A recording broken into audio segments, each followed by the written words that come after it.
Hi guys.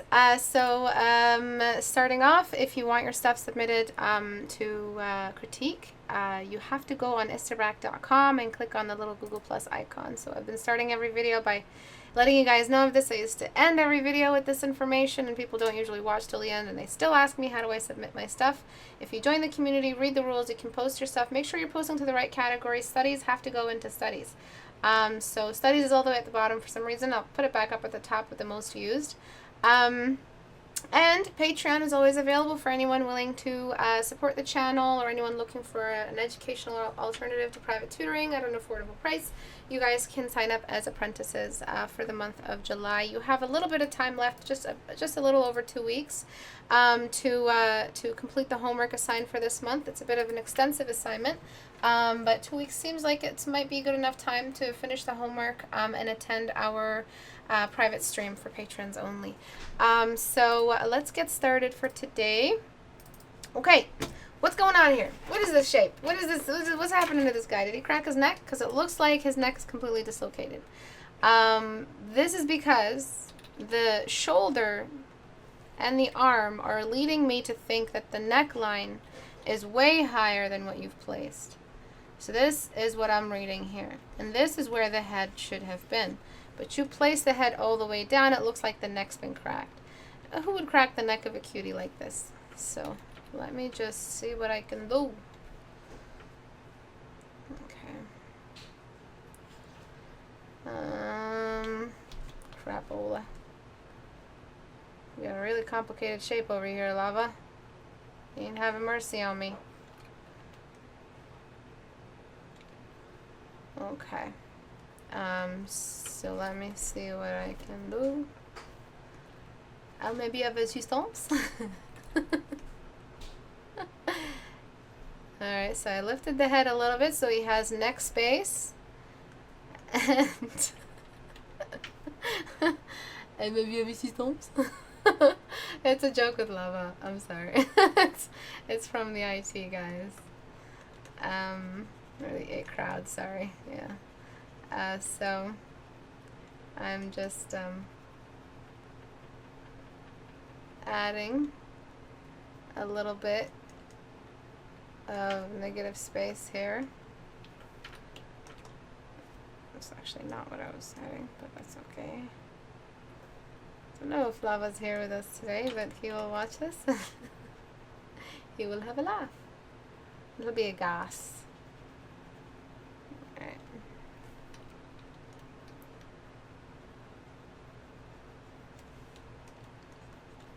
So I'm just extending this little bit here. Careful not to use complete black blocks on this character. I understand he's in shadow, looking great. This ambient occlusion, I believe it's called, looks great. I believe it's called. But I really mess up ambient occlusion with, yeah, ambient occlusion, with something else. I'm not a textbook, as many of you like to assume. Alright. What's an ambient occlusion? I don't know. It's just the bounce light diffuse. No, there's general diffuse. Then we have... What happened here? Did I do this? Did I do that? Yes, I did. Yes, I did.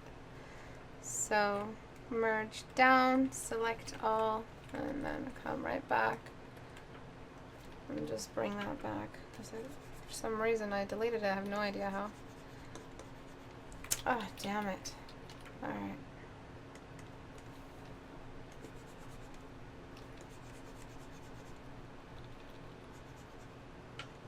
Okay, so we are comparing before, after, a little bit more space for the neck. Now we're flipping and just talking about everything else, which makes no sense still.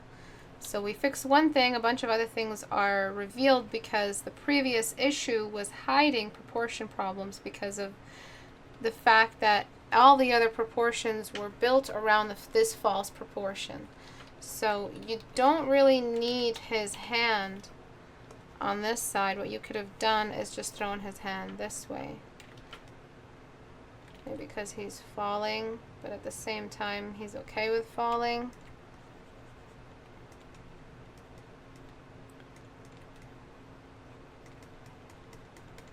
so he's got his little hands there, and he's now falling pretty accurately.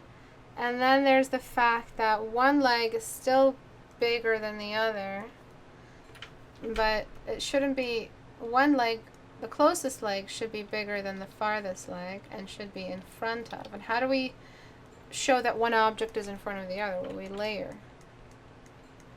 We layer just like that. Not sure what this little thingy is. I think it's like a little antenna. Again, be very careful with how dark you're going with the shadows because he's in a lot of diffusion. So I'm going to just bring all this stuff up. His ears are also in subsurface, so I'm not sure why you darken them so dark. His cheeks also. You use some pretty plain blacks, like straight up black over here, that you shouldn't be using. The eyes look a little mature. It looks like a very, very mature face, and there's a reason why that is. It's because the nose is low. And there's a distance between the nose and the eyes, and a distance between the nose and the mouth. That's why he looked a little older. He also had a developed chin. Looked very, very old for his character. Looked more like he was in his 13-year-old kind of character for a child than whatever this is. He also looks like he's kind of just saying, excuse me, why am I falling? Instead of just like actually worried in his own cute way. So to make him innocent, innocence is all in the inner eyebrows. And just like this. He also looks like he doesn't mind falling, so ask yourself, are you okay with that? Does he mind falling or not? So see before he's like, why am I falling? And then after we kind of made him look less old, we shrunk the nose and brought everything down. The ear, you're still putting it where the ears would be if it was front view. You need to put the ears where they would be if it really was through quarter view, which is in front of the head.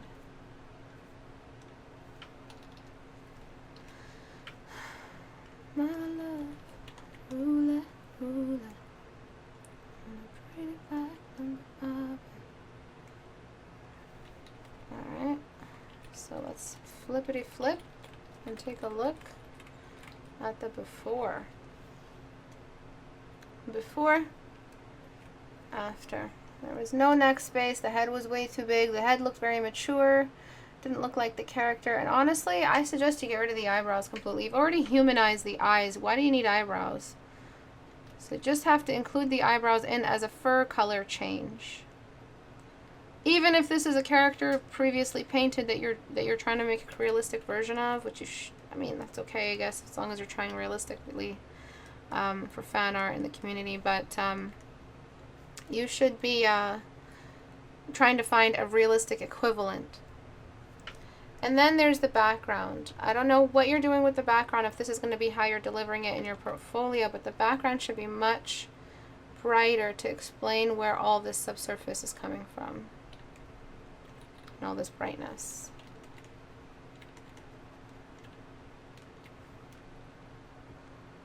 Okay,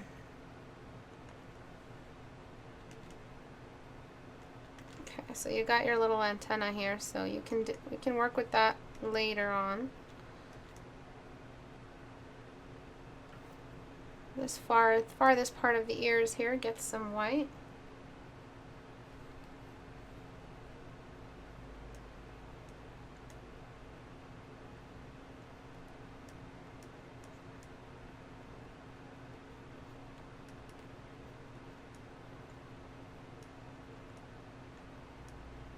Okay, the rim travels all the way down. There's rim light on his face. Just adding it very roughly. You can add it better later.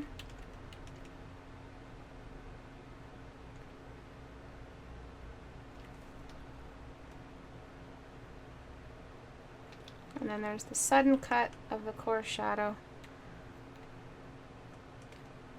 of the body. Okay, he still looks a bit off. The head really, really still looks like it needs better rotation, but at least now I don't have to worry about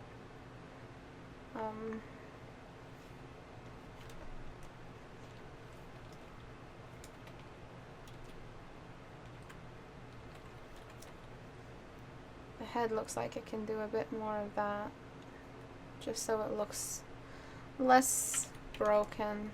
You had a really, really off shape before.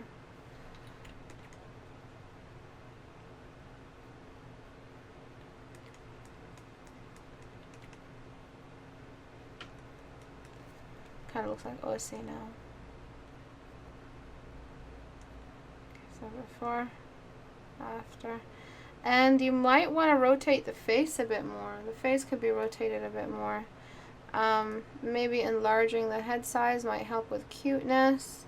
But his face looks so mature and he has an expression, you gotta shrink the head as well to explain the possibility of that expression. So I kind of extended the neck even more so. Today's just going to be general stuff. It's not really focused on any fundamental or anything like that. It's just general business.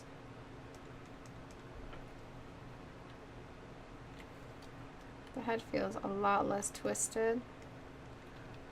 Proportionately intact.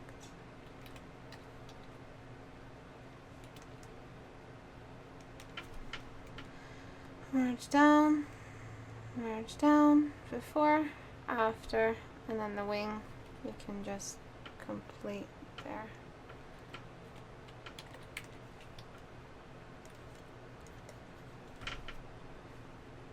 And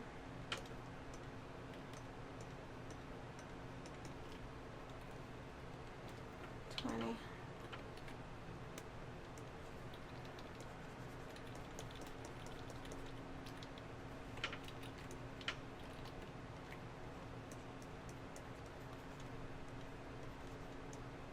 Okay.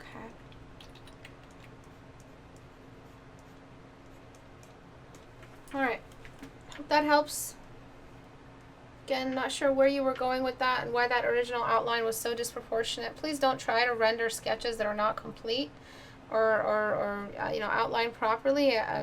You should be messing around with volume. You should have the little crosshair on the base of the sketch, something like that. You should have gesture lines. You should have some, you know, quick swirls here and there for rotation. You should think about it exactly what it is you're going for. Rotate. Start with the large objects first and then the small objects, just like in animation. They animate the larger object and then the smaller objects follow later.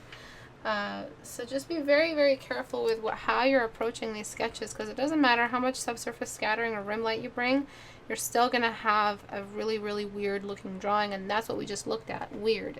Something was weird. Something felt weird. And that comes from the rotation problem, the distortion. It felt like the neck was cracked or the neck was off and stuff like that. For this piece, it's all about really terrible colors.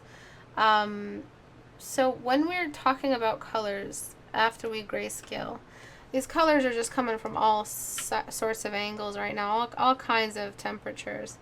It's because you didn't think of one specific color scheme to pull from. Is it going to be cool or warm? So you've got pastel grays with saturated pinks, a brownish orangish leotard on pink skin, which is such a weird combination because it's warm on cool, which makes not much sense. Cherry red hair, and the dude behind the girl behind her is you know, really bulky. She's very pale, very white, but there's no glowing aspect to her. Maybe is she mystical? What's the story exactly? This is an example of what happens when we don't plan, at least for composition. So when you break more than one fundamental rule, so you've got composition is off, color is off, and some values are off, and you don't have a light environment, the painting is just flopped. It just flops. It doesn't have, your fundamentals are like your pillars, okay? If you don't have one side, we can fall off. You can fall off quite a bit if you don't have one side. Your little building is just going to flop. Nothing's going to be there to support this. If you have all four, then you got an illustration. But when you have none or you have one, you literally, you gotta You got a flaccid little little painting, all right? When you have one fundamental. This one fundamental that you had is a very short fundamental, which is your faces looked familiar and you've got some familiar body types. It's just a very, this is not a building. This is not even a tent. Okay? You want to be able to support this surface right here. Let's say this is the illustration. This is what you're drawing on. All right, and the fundamentals are what keep it up. If you have all your colors intact, if you have all your values intact, if you've got all your gesture and anatomy intact, and you've got your composition intact, you've got an illustration. But here is an example of really bad composition. Half the painting is absolutely nothing. Colors make no sense. Body types are reflecting a child, but if it's a female, this body type is a very specific kind of body type, which is very meaty and big. She's supposed to be heroic, but she's got kind of like a, I don't even know if this is based off X-Men or something, but it's pirates. The gesture and the crop is a very, very awkward crop. Even for movies, you don't really crop above the knees like that. It's very, very awkward. You either, go to the waistline and crop if you need to, or just show the full body, and then just keep the feet behind some grass. I'm just joking. Just have the feet somewhere, hanging out.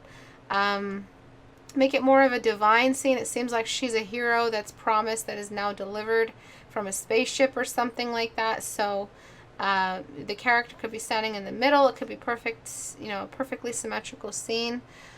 So this is the problem in this piece, that you had too much going on. I wouldn't even know where to start in fixing it.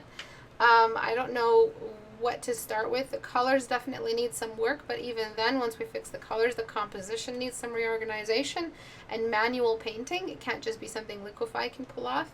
And then once you finish that, you need to focus on what the story is.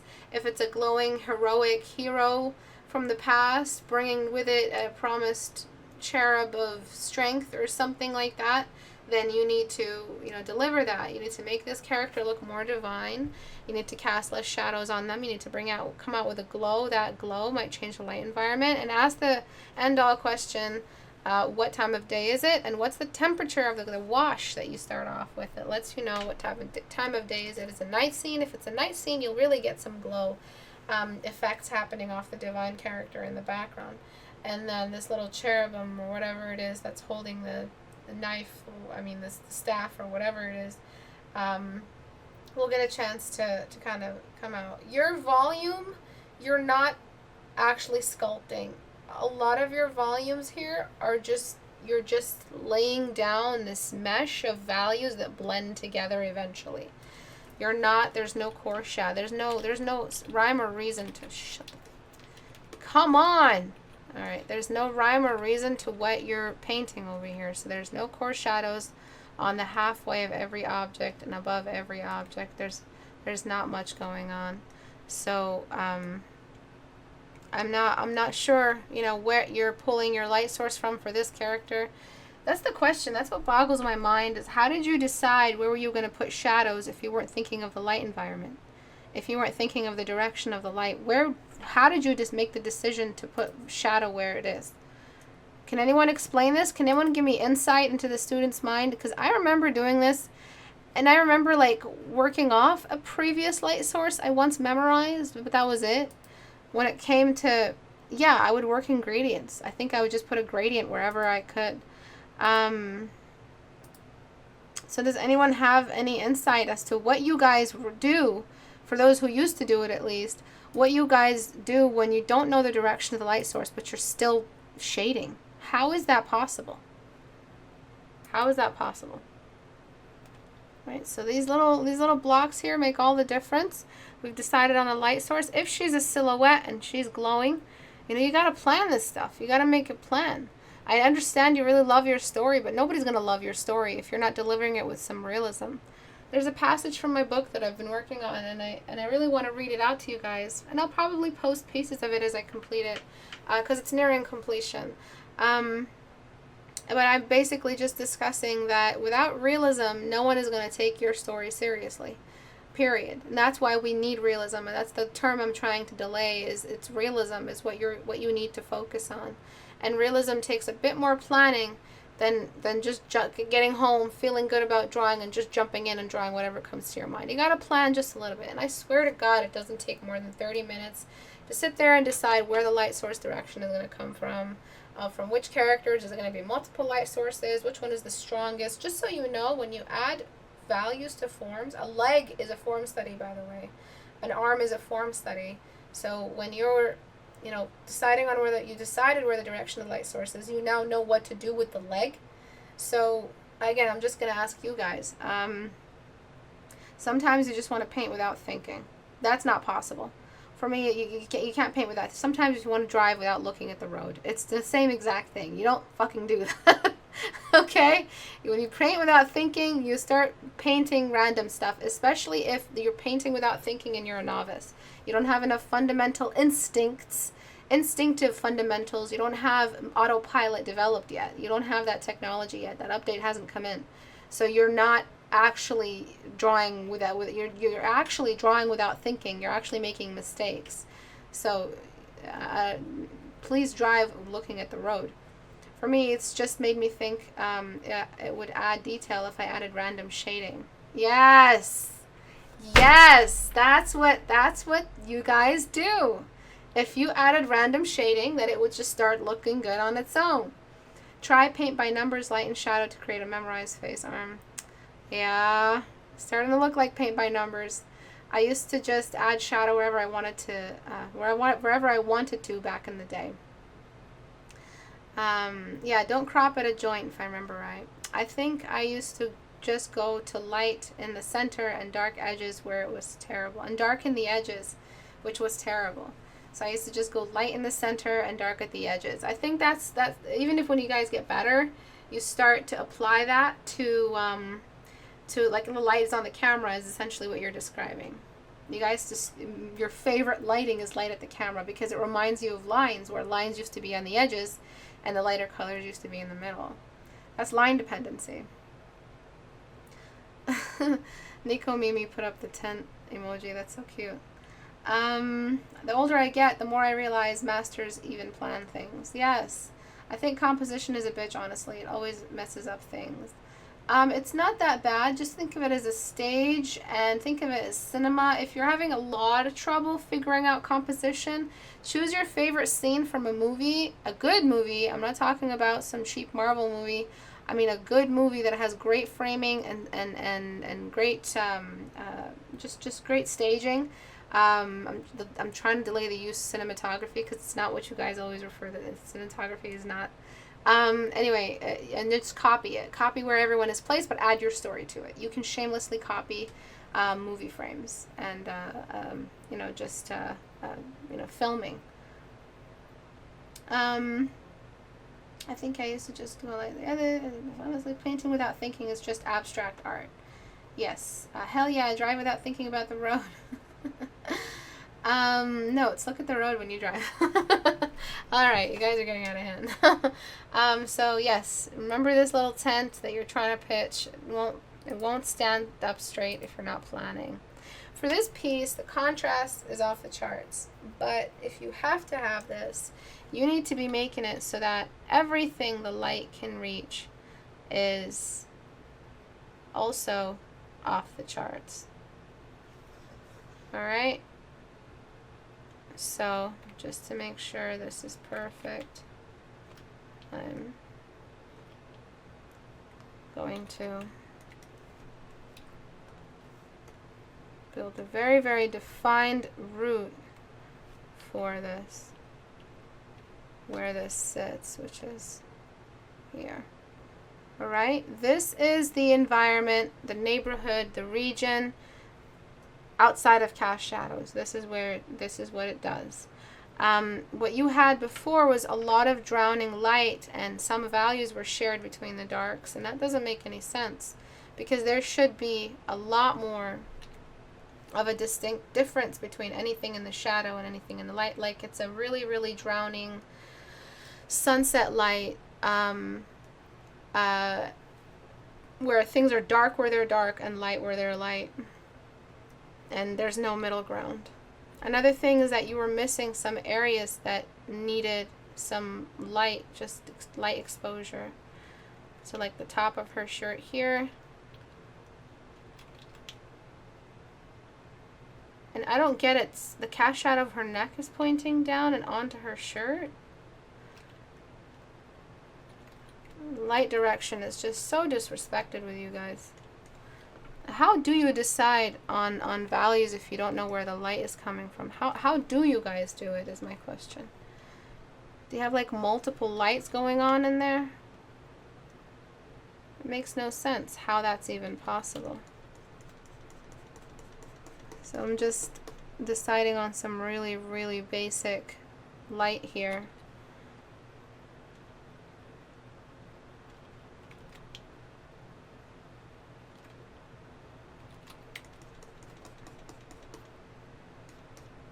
Not really sure what I'm doing.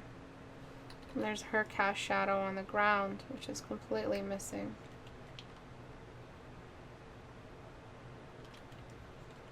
On the stairway.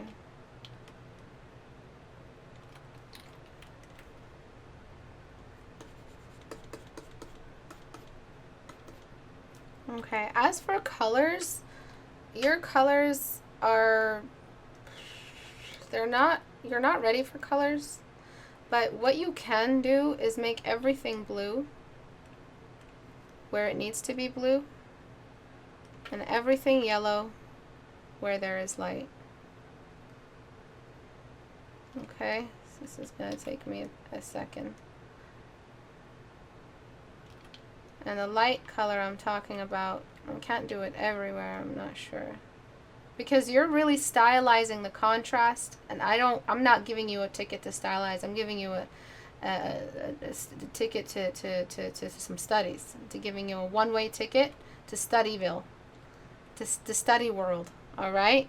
This is not me saying, hey bro, I really like what you're doing here. I want to know more about this character. I don't, because right now you're not equipped to even tell me this character so I can appreciate them properly.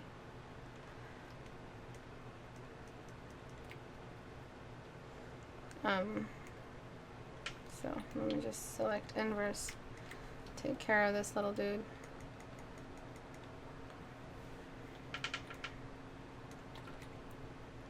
But the question on the submission in the community was, what color should I use?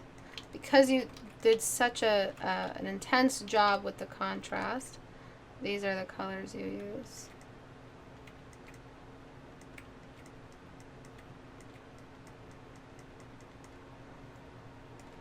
Alright.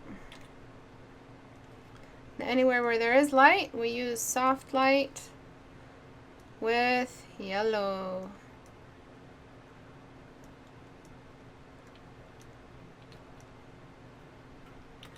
Maybe not soft light.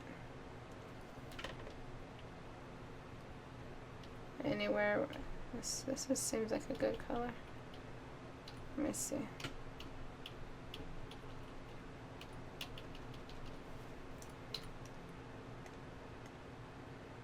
Nope. It's too much white that there's no color can come through at all. Like no color at all can come through. Soft light was the good estimate. Let me oversaturate soft light and just keep duplicating it. Yeah, it's not gonna work. So it's just too much white where you are.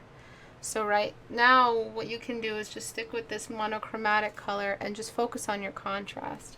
And wherever you have like excessive white, you really want to just push it. You want to show as little of her face as possible if you're going for that stylistic kind of magazine bloom type thing. And then right in between the cast shadow and the highlight, you can have a stretch of saturation, just like intensive saturation. That's just kind of how shadows work. You can start by, you know, defusing some of these stairs here. You can give them a break.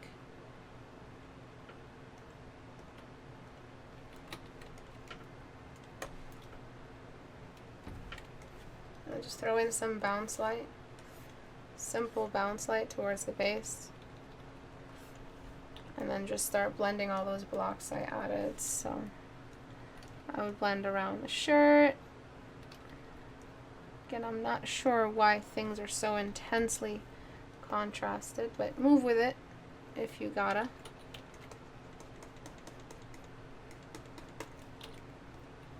Okay, the white shirt might go a little whiter.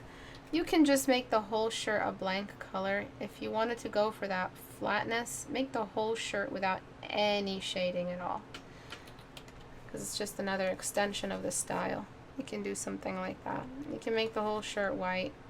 I think that looks pretty cool. It'll explain why there's so much bounce light everywhere, with some slight little moments of shadow just here and there.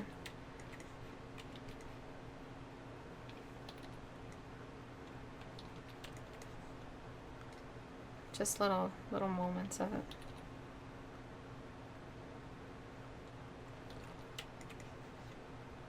And then there's the shadow of the shirt.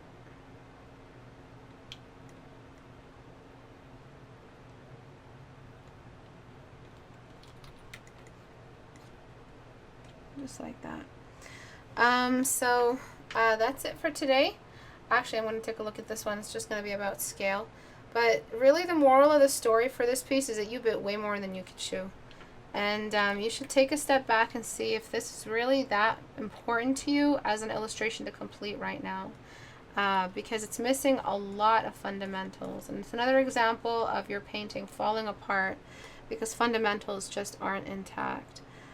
This leg is getting just a little bit of light bleed into it. Even though it's in the cast shadow, it's getting just a bit back. Trying to help out the form over here. It's all helping. And just all together, I think the darkest dark is too dark.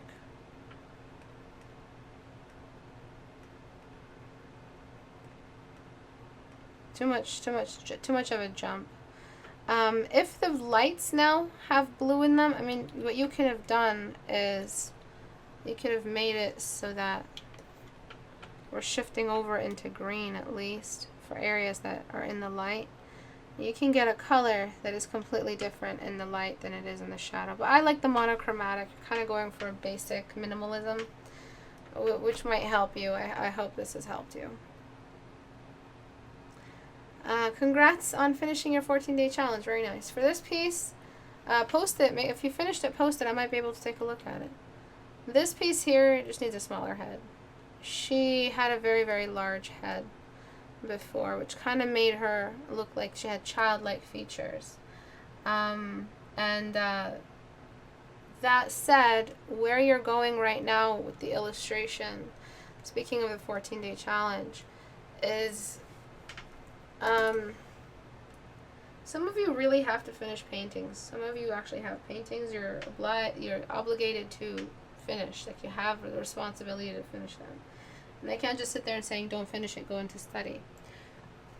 But what you can do to deter failure is you can take the study piece by piece. You can take it section by section and combine later. So the whole painting that you have to finish and hand in, if you have to, if it's going to be a masterpiece, it has to be treated like a masterpiece. At least it's not going to be a masterpiece, but it has to be treated like one. What you have to do is take it piece by piece. So separate the head in a separate PSD file from the hands and from the dress. Again, this tile canvas isn't doing much for you. You have to either decide, is it going to be a portrait or is it going to be a landscape?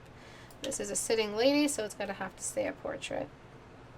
So once you're done with that, you can combine everything later and continue painting. The head is... The eyes are out of focus, the eyebrows are asymmetrical, the nose core shadow makes no sense, the value sharing is thrown off the image. I don't know where the direction of the light source is.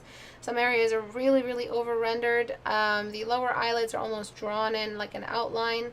You have some moments of greatness like the eye socket, but the other eye socket is missing in the other eye. You have really roughly added in a hair that isn't really... It's like you half finished everything from the eye to the nose to the mouth, so that you could, as a whole, make it look almost finished. It doesn't matter. Everything still looks half finished. Half of this, half of that, all added up, still equals to 50% done. And this isn't even 50% done. So finish it piece by piece. You have a problem finishing stuff. Aubrey Plaza, or I don't know if this is Aubrey Plaza. No, what am I saying? I don't know. AubreyPlaza.jpg, whoever you are. you have a problem finishing paintings. You need to finish the eye, finish the two sets of eyes, the set of eyes, finish the nose, finish the mouth, complete the head as a form study, find the core shadow, move on to the hair, finish that, finish the lace around the chest. If you're working with a reference, stay close to your reference, keep it by your painting, and take it piece by piece, because right now it looks like you were overwhelmed by the amount of work you had ahead of you. So hopefully that's helped you.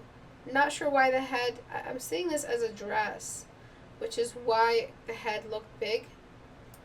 But again, you haven't captured the best moments of your reference so that you can get a read right away. How do you do a painting piece by piece? Keeping the light in mind, you'll be able to combine everything later. Okay, so that's it for today. If you guys have to, if you guys have anything for me to look at, go to Istebrak.com and click on the little Google Plus icon and join. If you were looked at today, if your work was looked at, I want to see your corrections. I really, really think corrections are the way to memorize. If you're not doing corrections, you are not responding to today's class effectively. You don't actually end up having a, if anyone has any questions, by the way, at Istebrak me. But if you don't have, if you're not responding with corrections, you're not giving yourself an opportunity to solidify the lesson, not just as a memory, but as an instance of learning. So you go back and correct the mistake that started the lesson. You erase the mistake in your mind as well. Whatever caused the mistake, you have addressed it. You've shown light on it. It's no longer, evil little kind of bacteria thriving in the darkness. When you shine light on it, you instantly kill all of that bacteria. Now you're healing. I'm sorry for the horrible metaphor, but if you don't do corrections, you look at this later, Istebrak wants critique me, and that's it. I'm just here giving you my advice, and I know it's just advice to you, but you can have faith in that it's the right advice you need to hear at the moment. It all seems like it really is an issue with completing stuff with you, and you have completed everything. You got bored and you went into the nose. You got bored, felt defeated, you went into the mouth, and thought you had a painting. You didn't. So I think that advice and that assessment is accurate. So respond with a correction. When you respond with a correction, you accept that you made the mistake. You said, I don't know. And then you fill the blank, empty knowledge area with new knowledge. And that's how you keep going. Every critique must be followed by corrections. Write that back to me. That eventually adds up to a lot of mistakes completely erased, a lot of mistakes completely addressed. If you go through 5 critiques and you responded to one, you hated the other, you cussed out the other guy, you're going to stay where you are, and as I've written in my book and I talk about it, you're going to stay a career beginner. You're going to be a beginner for the rest of your life. Because every single fundamental that was ever critiqued, and I know people like this, I can give you names. Every single fundamental critique, they responded to it equally with opposite reaction, equal opposite reaction with negativity. So a correction is a shining way, a beautiful way to respond to a critique. I want to see corrections. I want to see that you steered back. You haven't derailed so much. I pushed you, nudged you back towards the straight path, and you're continuing on to a nice complete illustration. Every critique must be followed with corrections. If you have notes are another wonderful way to solidify a lesson. So from, sketching things out and managing the rotation of larger objects before adding accessory objects, that's a fundamental that is used across schools of thought. When you have color issues and you have way more issues, like if color issues is the smallest of your issues in a painting, you need to just completely stay away from color and focus on grayscale for a while. If composition is too much work for you because you're still not figuring out light direction, you need to stop trying to create full-on composition illustrations and just focusing on responding to an appropriate light source direction. Light source direction was ignored for a lot of these pieces. If you don't know how to shade something with midtones and you jump straight into the highlights for it to look flat, you need to stop and talk about your relationship with midtones. Do you know what midtones are? Do you know where to use midtones? And are you depending too much on abstract representation of art with slight instances of realism for you to pull something off? If you don't have midtones, you have nothing. If you don't have midtones, you have no body. You have no no form. You've got nothing. It's either shadows or highlights for you. That's contrast dependency, and back to line dependency. And then this one is working with a reference and your completion rate, your workflow. Are you really thinking about, can you even take on a full painting, a full photo reference from corner to corner? Is this something you're capable of right now? I don't think it is. You have a completion problem. You need to be focusing on portraits. Do a 14-day challenge. See what you can figure out in managing core shadows between eyes, managing the eye socket shadow, knowing what to do with eyebrows, keeping symmetry intact. 3/4 view is way too advanced for you because you failed at 3/4 view even with a reference. This is a sign of severe fundamental lack. So you need to go back, figure out your front view, master that, rotate the 3/4 view, master that, and then jump into photo reference, figure that out, do 10 days of photo references, different kinds of faces, same gender, then jump into a different gender, jump into a different age. You are fragmenting your learning process and taking it piece by piece so that you're saturating more with one aspect or fundamental at a time. This is efficient learning. This is how we learn efficiently. Everything that I'm saying right now, I've already written in my book, so I hope that I'm not missing anything once I do finally reach the final draft and finish it up. It will be officially published as an app, so I'll constantly be adding to it as I learn. It'll be like a phone app and a desktop app that you can buy, but I hope that I'm not, ever going to miss any of these, and I know a lot of you learn best when you're reading and with text, but in any case, corrections are a very, very big deal. A lot of you are jumping into the community very, very new, fresh. You don't know what I do, you don't know what I'm all about, you just see a community and you want to join it. I really recommend you backtrack. Watch some videos from 3 months ago. Start in January. Let's just say you started in January. Watch some of those and expose yourself to as much of the dialogue as possible about fundamentals and core shadows. Look over all the 14-day challenge. I take time to name my videos so that searches are easier. So search 14-day challenge, search challenge, and search 14. You'll find so many submissions talking about basic core shadow stuff. Search lighting, you'll talk about midtones, you'll find a lot of the stuff you need here. Search composition or core shadows, again, and you'll find some information for this. It's not just about digging the hole and emptying out bad info and finding a nice empty foundation for a new house. It's putting in new information, and that's why we do corrections. If you don't follow this method, which I use for private tutoring, my students have to, it's absolutely mandatory, after a session with me, within 2 or 3 days, they submit corrections or else the class is canceled. I do this because there's no way I can expect them to moderate or mediate their own learning experience without homework, without corrections. I've never respected homework more in my life. When I was a child, I never did homework, by the way. I didn't do homework till I was probably in grade 7. Even till grade 8, I never did homework. I went home and I did jack shit. And my students, my teachers would say, "Why aren't you doing homework?" I say, "I don't want to." And that's why I have a lot of trouble right now. I do have a learning disability. I kind of just hide it, but that's why I have one, because I never did homework and my parents couldn't help me. Let's see if anyone has any questions. You're very welcome, Lava. I'm happy I could be of assistance. Try not to go overboard with saturation in order to make stuff look more unified, but I feel like the result, my paintings don't pop as much as they should sometimes. Any advice? They don't pop because color shouldn't be what you need to make something pop. There's 4 ways to detail, 3 ways if you work with grayscale. There's edges, they make things pop. There's contrast, healthy contrast, that makes things pop.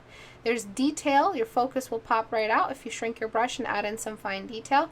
And when you work in color, saturation is the last tip of the iceberg. It's nowhere near the foundation way of making something pop. Saturation is just one way to make something look interesting and draw attention towards it. We always add more saturation the closer we get to a focal point. What you're trying to do is make saturation, which is a very weak tool, do more than it can. You're having issues with your, popping issue because you don't know your edges yet. You need to have more faith in sharp edges. You need to find your edges. If you have a good geometric vocabulary, you'll find your edges quickly and efficiently. If you don't have any knowledge of basic geometries, you know, and seeing them in your references, you probably need to do some form studies to patch that up.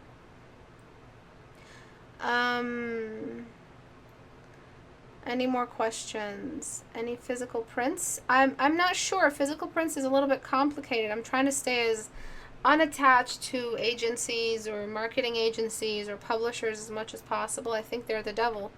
So I try not to think like, you know, in that direction or move in that direction at all.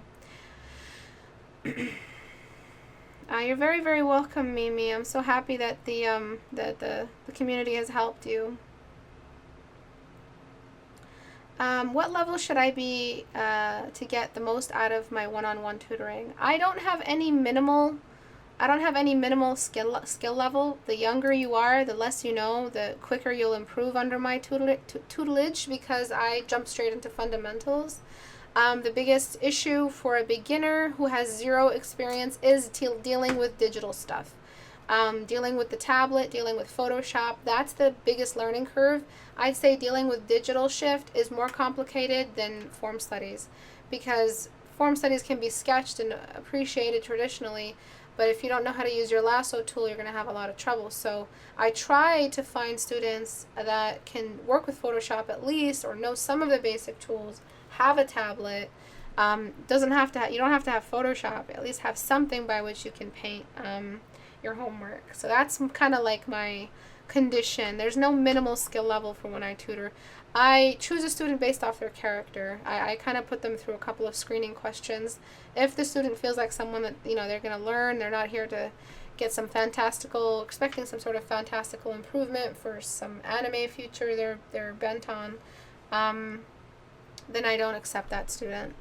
But if it's a student who understands what they don't know, who has idols, one of the questions is, who is your art idol? Who do you look up to? If they submit some amazing artists that really do have actual core shadows in their work, then I accept them. You should be at the level where you show up to class and actually do homework. What is the video to get me started on how to use midtones, value blocking, smudging, and your technique overall to digital painting? In my channel, you can find a video called What is Edge Work or Edge Work. Let me find it for you guys. Alright, so to look through my channel, to find my videos, just go to my channel here, click on the little search, and write edges. So there's a video called What are Edges? This pretty much covers what I do technique-wise. My smudge brush, my edge work, why I block, how I block.